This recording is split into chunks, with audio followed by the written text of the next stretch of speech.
그리고 비효율성으로 인하여 국방에도 이게 악영향이 가는 것이 사실이고요. 그리고 절대적인 징병제 폐지의 경우에는 그 자체로 인해서 생명권과 행복, 추구권 등의 헌법상 청구인권이 크게 훼손된다는 점이 대표적입니다. 그리고 여기에 제공해드린 자료에는 없는 내용이나 간단하게 소개해드릴 징병 피해자 사례가 하나 있습니다. 징병제로 인한 피해자의 경우에는 십자인대 파열 등으로 인하여 중증의 물 장애를 가지고 있었는데도 불구하고 군대에서 혈액 판정을 내렸는데 이것은 군이 개인의 건강과 삶의 질을 고려하지 않고 병역 충원 수단으로서 개인을 다룬다는 하나의 근거가 될 수 있고요. 그리고 이분의 경우는 실질적으로 장애징병으로 인해서 국제법상 공문방지 협약 등의 각종 협약에 위배된다고 판단하여 해외에 망명을 하였고 실제로 이 망명 신청이 받아들여진 사례입니다. 그리고 최근 법 개정으로 인해서 이러한 피해자가 가진 장애 상태로는 더 이상 병역 면제를 받을 수 있는 길이 막혔다는 것을 알려드릴 수 있고요. 또한 간략하게 요약을 하자면 정부가 신체 등급 사급 판정자에게 현역과 사회복무 중 선택할 자유가 있다고 주장하지만 이는 건강에 제약이 큰 사람들에게 면접 둘 중 하나를 고르라라고 강요하는 구조로서 처벌의 위협, 자발적 요청에 의한 것이 아닌 노동 또는 서비스의 강제 제공 기준에 따라서 명백한 강제 노동에 해당합니다. 또한 이제는 병역의 형평성을 단지 남성들 간의 의무 경쟁 문제로 해석할 것이 아니라 그 자체의 정당성과 정의에 대해서 폭넓게 재검토하고 그리고 가치체의 변화에 따라서 법 또한 발전해야 한다는 것을 알려드릴 수 있고요. 북한의 존재나 병역 자원 감소 등의 특수한 상황은 병제도 자체에 대한 시사점을 던져줄 수 있을 뿐이지 곧바로 장애인 징병과 더 나아가서는 징병제 그 자체를 정당화할 수는 없다고 봅니다.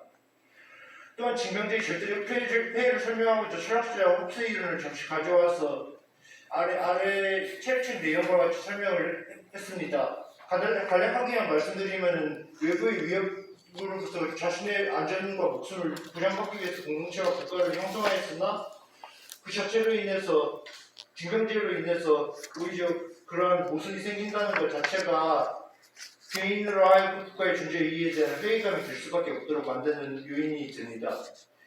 자, 이제부터는 징병제 폐지와 실현을 통해서 모병제 실현을 통해서 얻을 수 있는 이점에 대해 설명드리도록 하겠습니다. 모병제로 인한 가장 큰 이익은 이로 인한 기회비용을 얻을 수 있다는 점이 있고요.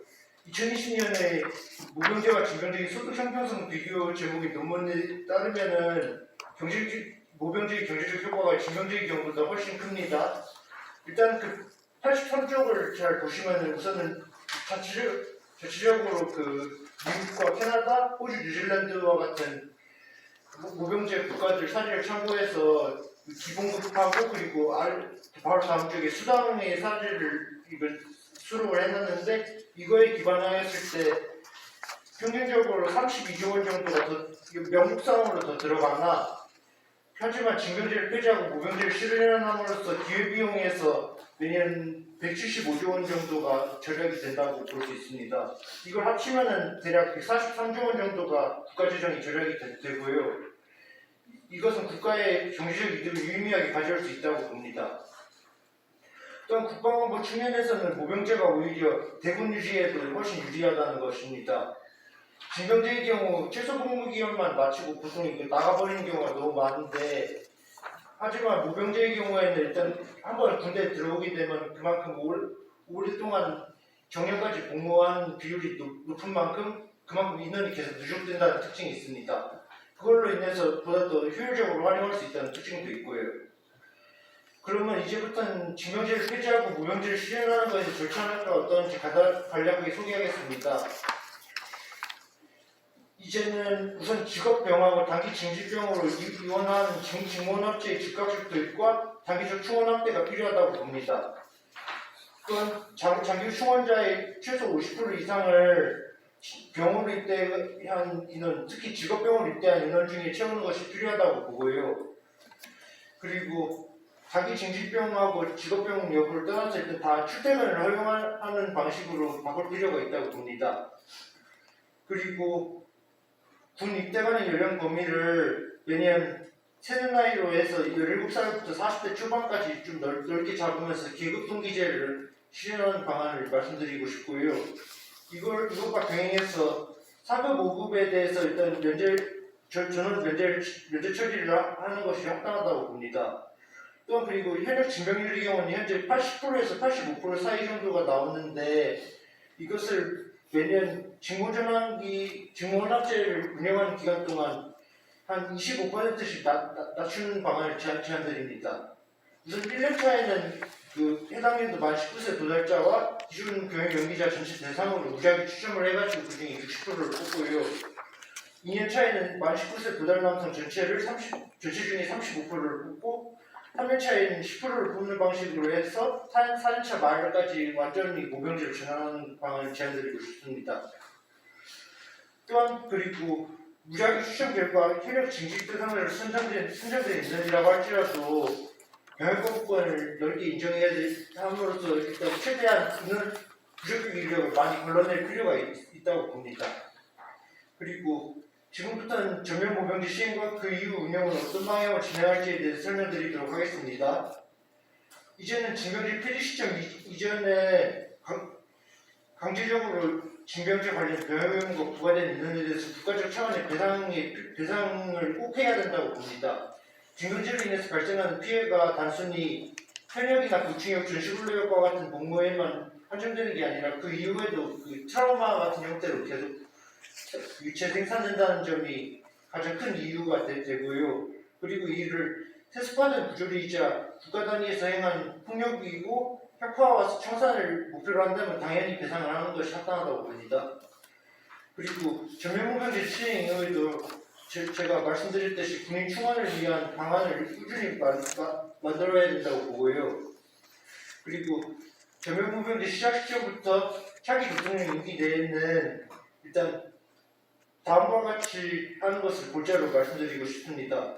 모병제 국가 중에 프랑스하고 포르투갈 사례의 경우에는 전 국민을 대상으로 1년 중 하루를 국방의 중요성에 대한 교육을 필수적으로 있어야하도록 하나 저희 대한민국의 경우에는 일단 이렇게 전 국민 대상으로 하는 건 다소 인권 침해적인 요소나 이런 것이 있을 수 있는 만큼 공무원과 같이 좀 국민에 대한 봉사 이런 것이 필요하다고 한정되는 직종에 한해서 사전에 이런 교육 이수를 하도록 하거나 혹은 미국에서 이 관광제 제도를 운영하는 개인신상 등록제를 이것 또한 공무원과 같은 좀 더 국가에 봉사하는 필요성이 있는 사람들에 한해서 적용하는 것을 제안드립니다.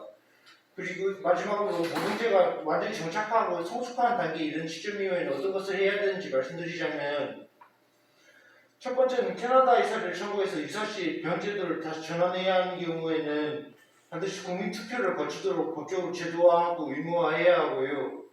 마지막 단계로서는 모병제 국가 중에 인도와 파키스탄의 사례처럼 병역 의무 개념 자체를 법적으로 없애고 오로지 모병제로만 병제도를 운영할 수 있도록 그 기반을 확고하게 가지고 실제로 실행하는 방안입니다. 여기까지입니다. 감사합니다. 아니 마치 경쟁 아저씨 너무 빨리 끝내주셔서 9분 만에 끝났습니다. 감사합니다. 충분히 다 말씀 못하신 거는 한 번 더 기회가 있을 겁니다. 예, 그러면 이어서 우리 최기일 교수님의 토론을 듣도록 하겠습니다. 예, 먼저 우리 김민준 대표님 발표 잘 들었습니다.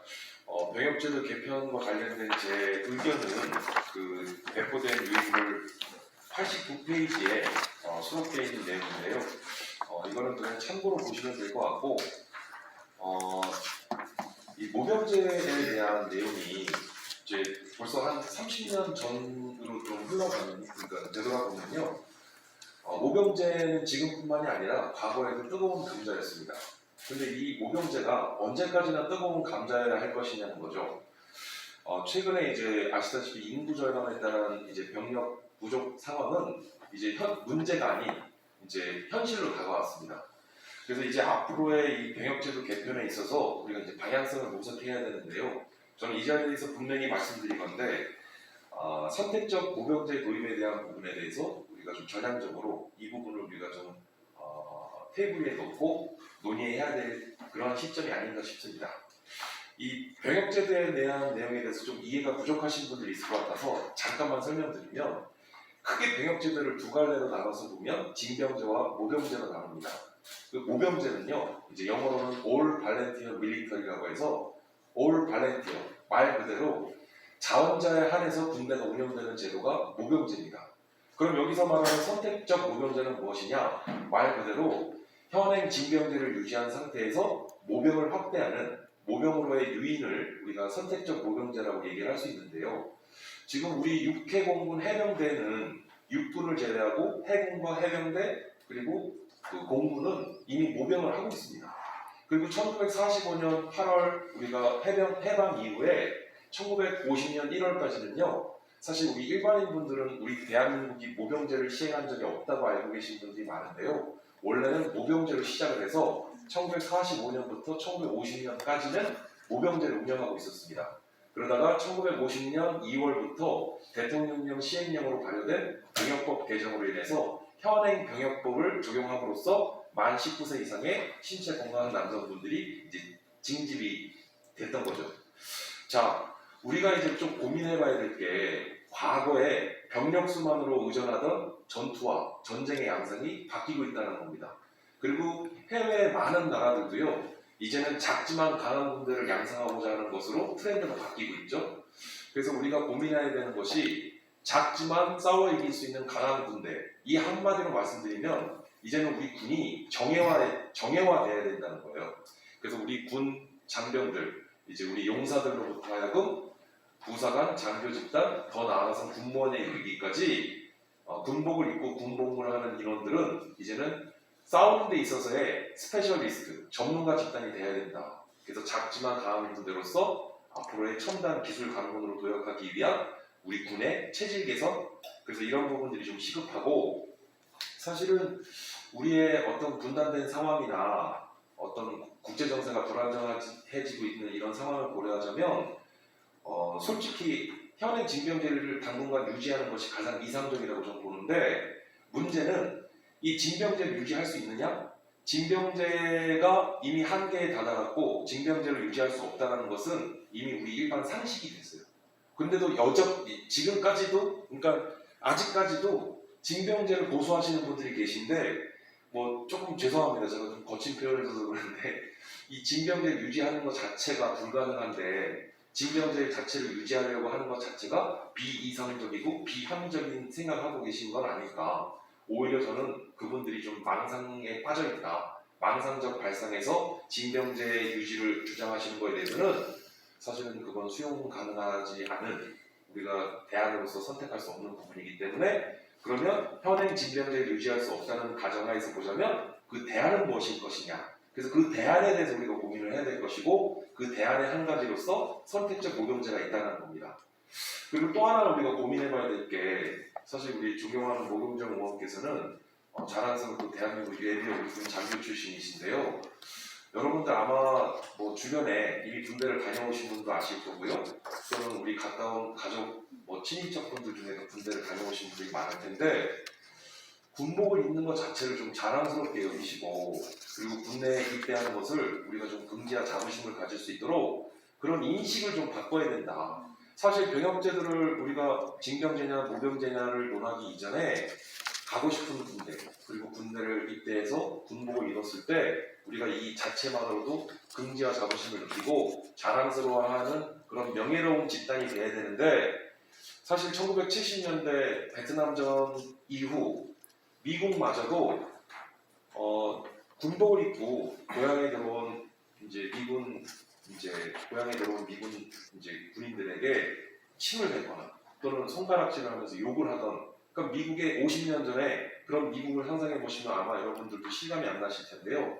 지금은 미군이 어떠냐? 이제는 Thank for your service, 국가를 위해 봉사해 준 거에 대해서 국민들이 군복을 입고 있는 미군들에게 항상 그러한 감사한 마음, 그리고 그들에 대한 예우, 여러분들도 아마 그런 기사나 또는 언론을 통해서 많이 접해보셨을 텐데, 우리 대한민국 군대가 지향해야 될 것이 바로 그런 것이 아닌가. 그래서 저는 오늘 사실 병역제도 개편에 있어서의 선택적 모병제에 대한 부분을 우리가 대안으로서 이 부분에 대해서 좀 진지하게 고민해야 될 시점이긴 하나, 더 나아가서 우리 병역제도에 대한, 이 병역에 대한 우리의 국민적 인식이나 저는 사회적 그런 어떤 변화에 대한 부분에 대해서 그런 부분에 대해서 조금 더 경종을 울리고 메시지를 좀 드리고 싶은 마음에서 말씀을 드렸습니다. 이상입니다.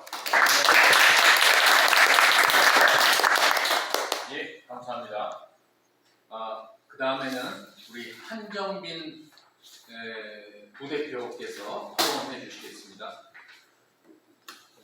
네, 안녕하십니까. 무용유치 20년 부대표 한정빈입니다. 우선 가장 먼저 말씀드리고자 하는 단 한마디는 징병제는 군대도 무너뜨리고 안보도 무너뜨리며 경제도 무너뜨리고 대한민국의 미래 자체를 지금 무너뜨리고 있는 상황에 도래하여 있다는 점입니다. 무용유치 시민연대와 저는 모병제로의 병역제도 개편 필요성이 갈수록 증대되고 있는 시점에서 징병제의 유지가 더 이상 불가능한 망상적 병역 제도인 수준에 머물러 있음에도 불구하고 징병제의 유지만을 위해 골몰하는 것은 더 이상 대한민국의 국방에도 대한민국이란 나라 자체의 미래에도 대한민국 청년의 미래에도 전혀 도움이 되지 않을 것이라 확신합니다. 현재 대한민국은 징병제의 유지가 불가능한 사회에 도래하였을 뿐만이 아니라 항구적인 대한민국의 안전한 국방, 안전한 안보를 추구하는 군대조차도 만들어내지 못하고 있습니다.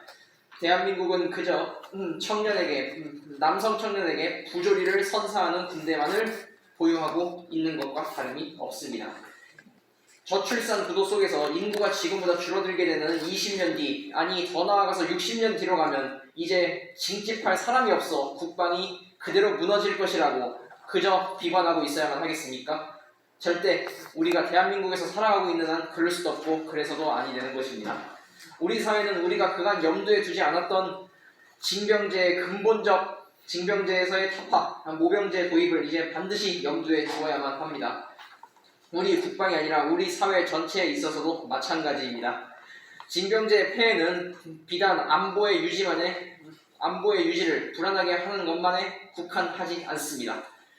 징병제로 인해서 침해되는 청년의 인권은 그 자체로 거대한 산이 되어 대한민국의 앞길을 가로막고 있습니다.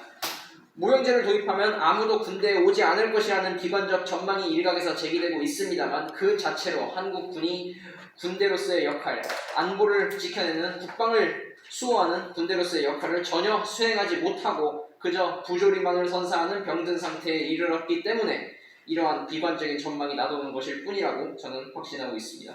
모병제 도입을 통해 사회적 진일보는 수많은 분야에서 이룩될 것입니다만 가장 대표적인 것으로는 한국 사회 전체에 특히 한국 청년을 지배하려 하고 있는 군사주의식 부조리의 타파에 있습니다. 일부에서 저는 이런 말씀을 드릴 수가 있었습니다. 이대남의 사상은 점점 수구 아니 극으로 나아가고 있다는 뉴스 기사도 많이 접하였습니다. 징병제는 과연 그것과 무관하느냐 우린 반드시 성찰하여 보지 않을 수가 없습니다. 한국군은 현재 징병제로 인해 완전히 병들어진 상태에서 그저 상명하복적 부조리만을 남성 청년에게 강요하고 있으며 이는 남성 청년들로 하여금 오로지 비관주의와 보상심리만을 가지게 하여 한국 정치에도 사회에도 문화에도 경제에도 악영향을 끼치고 있는 것이 아닌가 생각하고 있습니다.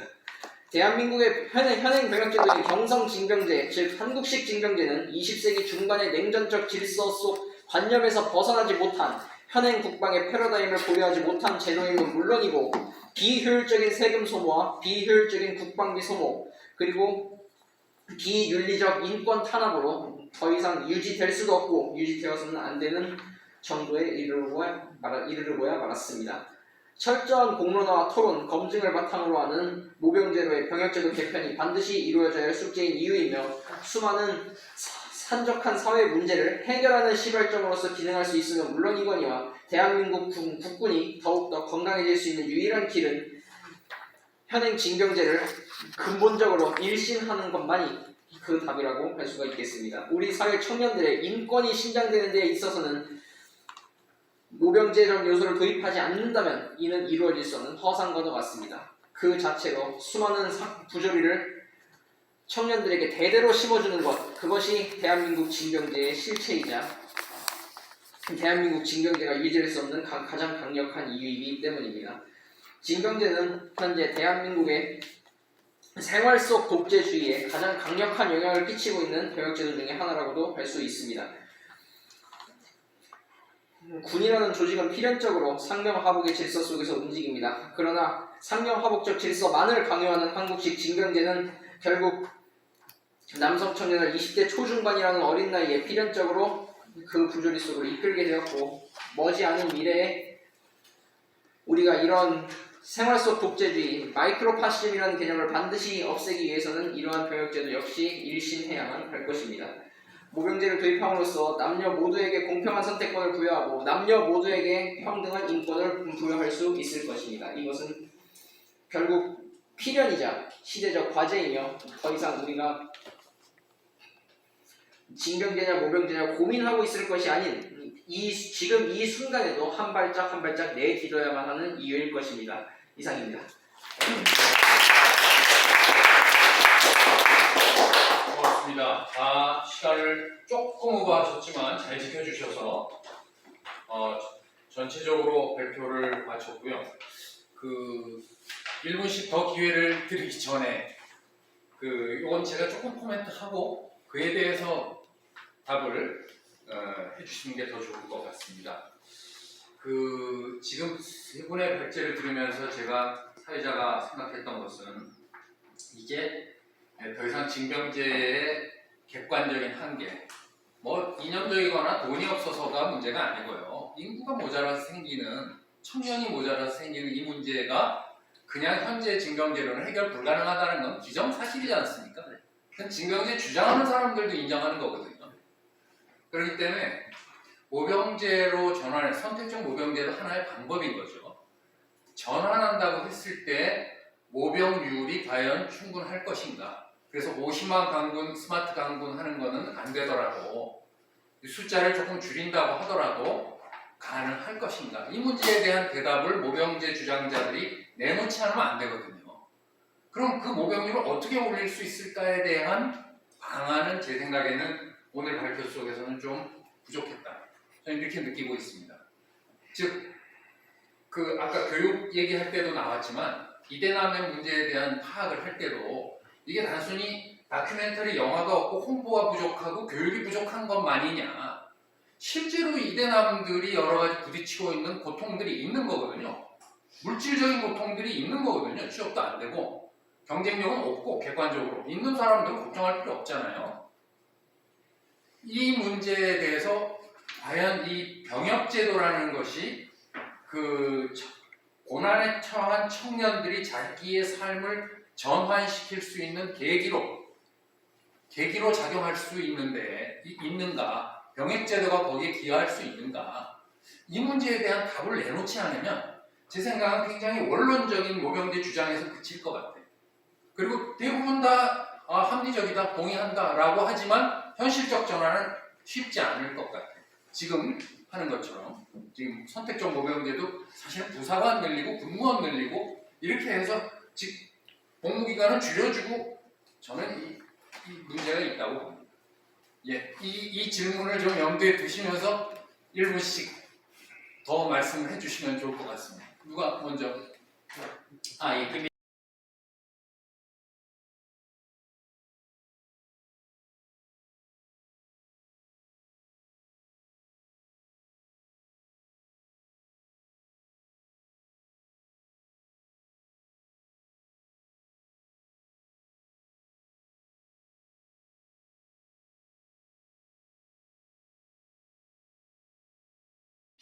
징병제를 모병제로 전환했을 때 군인을 충원하기 위해서 어떻게 해야 유인책을 제공할 수 있는가에 대한 부연 설명을 아까 미처 못 드렸는데 이 부분에 대해서 좀 더 설명을 드리도록 하겠습니다. 예를 들면 미국의 경우에는 미군이 배경으로 나오는 영화나 전쟁 영화 같은 것이 상영되면은 영화관에서 시작 전이든 끝난 후든 여부에 상관없이 군입대를 문의할 수 있는 일종의 상담 부스를 운영한다던가 혹은 아니면은 이렇게 해가지고 우선 첫 번째로 군입대를 자발적으로 결정할 수 있도록 유인을 하고요. 또한 두 번째로는 또 경찰 사례이긴 하나 폴리스 아카데미라는 걸 아마 많은 분들이 들어보셨을 겁니다. 이러한 것과 비슷한 방식의 다큐멘터리 영화를 군대의 경우에도 제작을 해가지고 예를 들면 그 군인으로 입대해가지고 그 사람이 영웅이 된다 이런 식의 서사를 갖는 영화나 다큐멘터리를 만들어서 이걸 국가 차원에서 장려하는 등의 방식으로 해서 모병제에서 군인 충원을 좀 더 늘려볼 수 있는 방안도 있고요.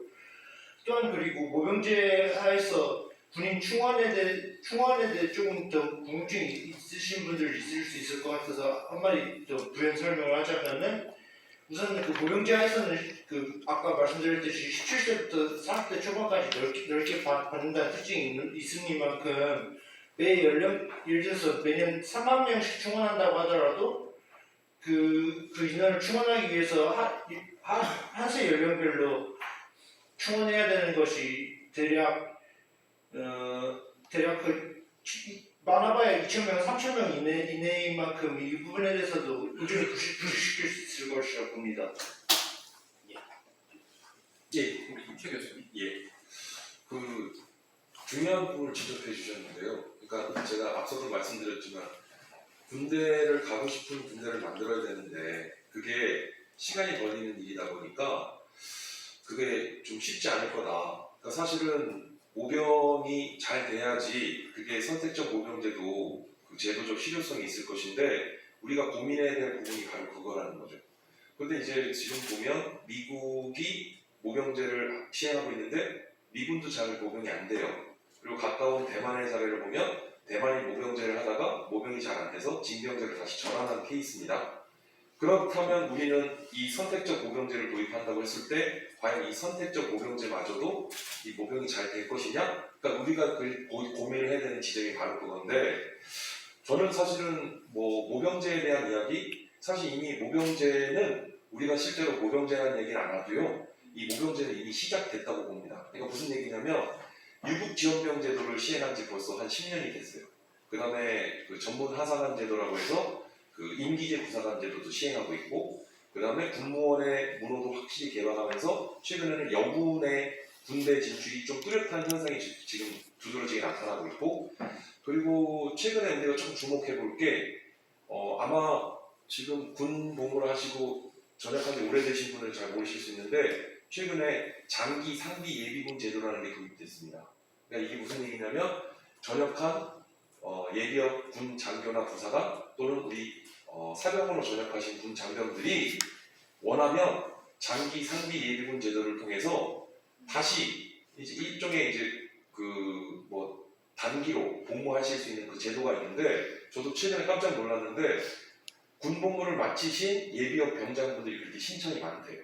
그러니까 왜 그런가 봤더니 사회적 단절 기간 동안에 어떤 취업이나 또는 재취업 과정에서의 그 단절 기간 수개월의 기간을 그 공백 기간을 예비역 병장분들이 그 장기 상비군 예비군 제도를 통해서 군에 다시 오시는 경우가 생기는데 이분들이 또 굉장한 노하우가 있고 이분들이 또 나름 또 의식 수준이 군에 대한 그런 부분들이 또 투철하셔서 굉장히 군의 부대에 긍정적인 효과가 많이 있다고 얘기를 하더라고요. 그래서 이런 부분들을 좀 보완했을 때 우리가 뭐 사실은 모병제 사단위법이 필요하다는 얘기 제가 얘기를 많이 하는 게 단계적이고도 점진적인 형태의 이제 그런 수순을 밟아 나가야 될 수밖에 없더라. 조금 시간이 걸리는 일이지만 우리가 그런 부분에 있어서 우리가 조금 지속적인 관심과 지원과 이런 부분들이 계속 좀 추진이 돼야 될 것이다. 그런 말씀으로 마무리하겠습니다. 감사합니다.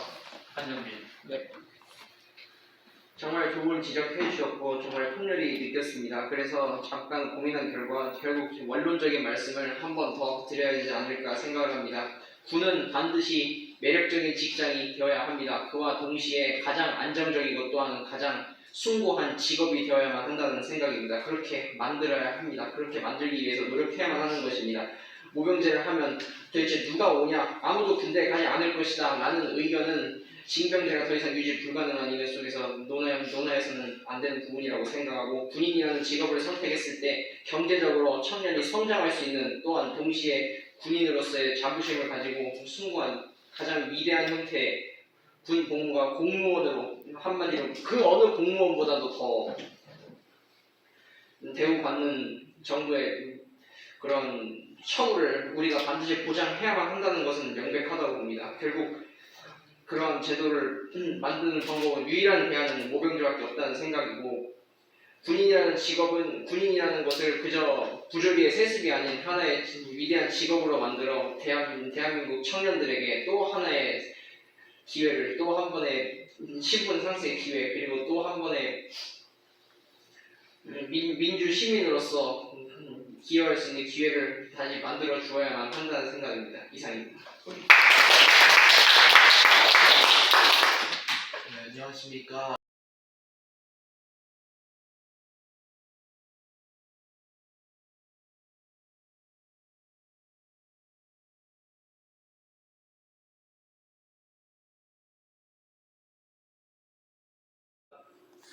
전장에 투입될 수 있게 2년 배우고 예비군하고 민방위까지 하는 이유가 그건데, 그걸 만약 하지 않게 됐을 때 이 휴전 국가에 대한 이런 국가의 정체성이 어떻게 갈지 고관은 어떻게 생각해봤는지 궁금합니다. 너무 좋은 질문 주시는데 네. 1분만 주시나? 예.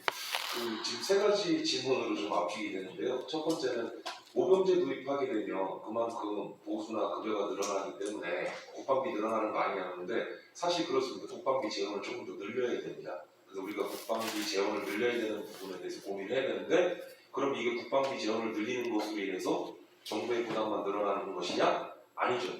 그게 또 다른 차원에서의 일종의 우리 청년들에게 어떻게 보면 뺏기는 그런 기회비용에 있어서의 그 측면을 우리가 함께 고려해야 된다는 거.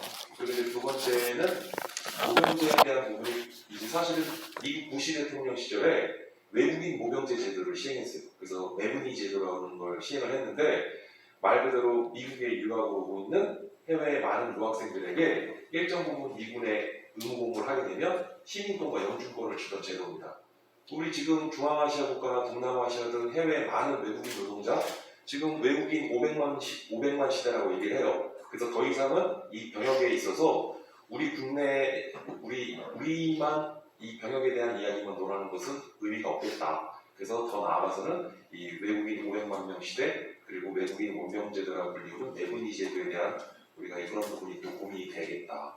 그리고 또 말씀하셨던 세 번째가 휴전 국가이기 때문에 그게 정말 중요한 지적이었어요. 왜냐면 우리가 사실 병역제도를 얘기하면 모병제냐 징병제냐 말하는데, 미국이나 이스라엘 등 해외 선진 국가들, 군사 분야의 이런 강군을 육성한 나라들의 특징을 보면 이제 모빌라이제이션이라고 하는 동원제도.